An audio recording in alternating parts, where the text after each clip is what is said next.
Hello and welcome to another session of Cop Talk, two Jews giving their views on the news. I am Bob Cohn, the Editor-in-Chief Emeritus of the St. Louis Jewish Light, and with me as always is Larry Levin, the President and CEO of the Light. Also with us is our Managing Editor and Program Producer, Mike Sherlin. Larry, for a change, the world news has been dominated not by Israel and the Arab Spring, but by the Far East and the extremely threatening statements and actions coming out of North Korea and its young, untested dictator, Kim Jong-un. How should we, as American Jews, respond to these threats, and are there lessons that can be derived relating to Iran's quest for nuclear weapons? I think the biggest problem with North Korea is it's such an insular nation and community that really nobody knows when they're blowing smoke and when they're not blowing smoke from outside of North Korea.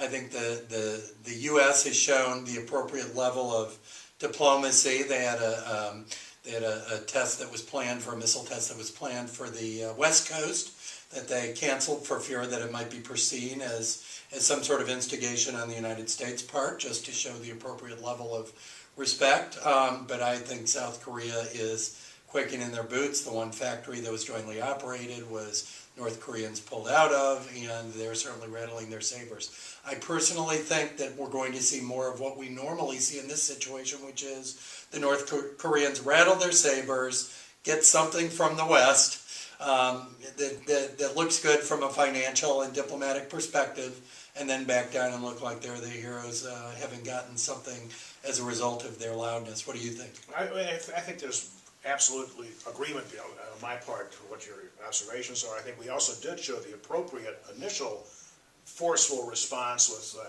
F-22 fighter jets and B-2s going in the area, more armor in the seas off the area, but not doing anything to really push this guy's buttons and cause a miscalculation, which I think is, even if he's bluffing, he seems to be regarding the potential for war as kind of a video game.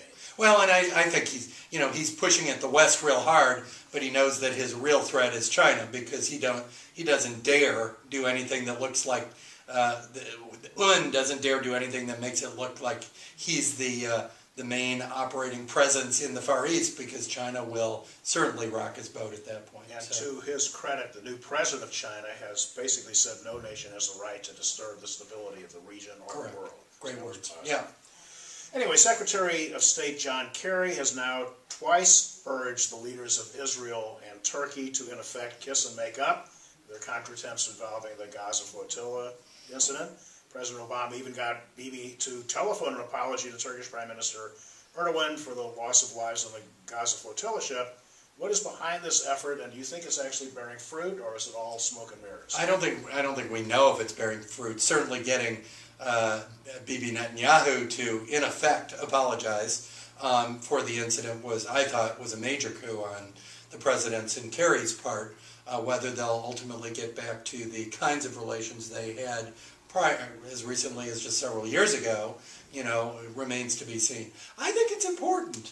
I think it's important because Turkey represents a bridge between Israel and the rest of the Middle East. And I think if Turkey as a NATO ally, if they can be brought to a place where they recognize and respect Israel once again, I think, or at least as much as they can within the confines of their culture, I think it'll play an incredibly important role in the Middle East. What do you think? I do agree with you, and I also think I'm impressed with Kerry's debut performances. I think he's shown a lot of adroitness. The fact that he publicly urged Erdogan twice to take this appropriate action, and it is of great strategic importance that these two U.S. allies work together. Erdogan, I think, is playing a double game, flirting with the radical Hezbollah folks and Hamas folks, and at the same time, his bid to join the European Union is still pending. But Kerry is handling it like a professional pool player. Right, and he can also use some of the unrest in the region, most notably Syria, as a way to help bring Turkey on board in terms of kind of fighting the anarchy and chaos and despotism that's going on next door, basically. Yeah, and next door to both of them. No question about it. 70,000 known dead, 1 million refugees, putting tremendous pressure on moderate states. Right, so will we get in or will we not get in? I saw just today there was an indication of an uptick in the degree of support for the rebel forces. I think it is called for because the more radical pro-Al-Qaeda elements are heavily present there, and if we're going to play any kind of a role in the post-Assad Syria, we should be in the game in some form or another. And do you think, I know you're the one supposed to be asking the questions, but do you think that if we had a really good, clear sense that we were funding and supporting the right folks versus money and weapons and other support resources falling into the wrong hands, do you think we'd be more likely to jump into the fray? I do, and I think a lot of this is coming off of the bad experience. We did get rid of Gaddafi, but a lot of those weapons have found their way into the wrong hands. Right. It's a very good point. Yeah. Now, this week you wrote an editorial on the arrest and the later release of a comedian in Egypt who is called the Egyptian Jon Stewart. What does this incident reveal about the true nature and character of the Muslim Brotherhood's Egyptian president, Mohamed Morsi? Well, it certainly shows that whether Morsi wants or doesn't want to toe the line with the Muslim Brotherhood, who he owes a great debt to for his public success, he nevertheless is impacted by them because this reflects a very a religiosity and a stamping down upon democratic principles that isn't going to win the day in the long run for Egypt. Egypt's economic future is so importantly and inextricably tied to how they run their government and how they run their country, and because external economic resources like travel are so important and tourism are so important to their future, that if it's perceived that they are just another, very aggressively Islamist-run nation, they're going to lose an awful lot of money. They're going to have more unrest, because without the money comes more unrest, especially for the younger Egyptians, who are sitting there just waiting to get all hostile, especially as the summer's coming, and the summer's projected to be one of the hottest summers on record. So, without energy resources, without money, without support from the government, I think it's a big hot mess. What do you think? Yeah, I also think when you criminalize comedic behavior, you're really taking a big step towards dictatorship. There was a vigorous cabaret society, the movie Cabaret in Berlin, where they made fun of Hitler openly.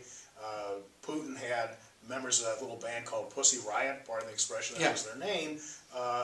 And when you can't tolerate the safety valve that comedy provides, every Saturday Night Live, we have people making fun of whoever is president.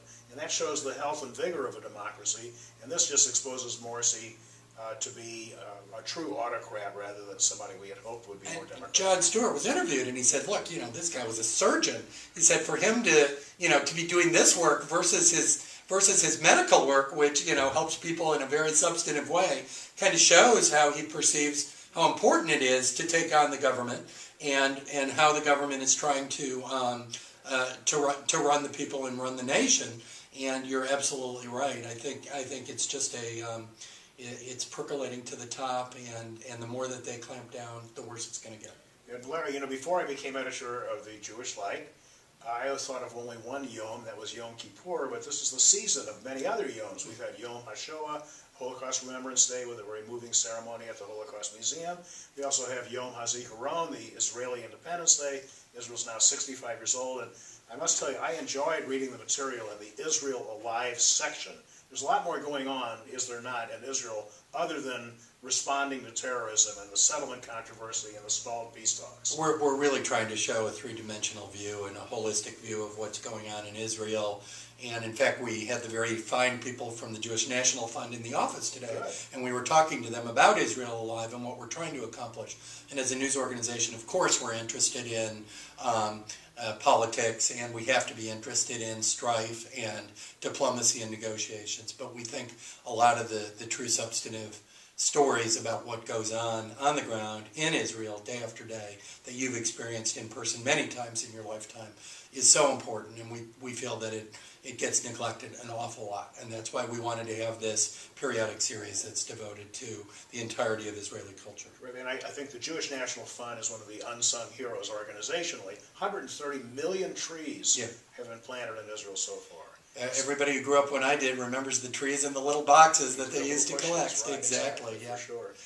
We're nearing the end of this session, so are there any other thoughts or observations you'd like to share with our viewers and readers? No, I want to wish everybody a happy 65th for Israel.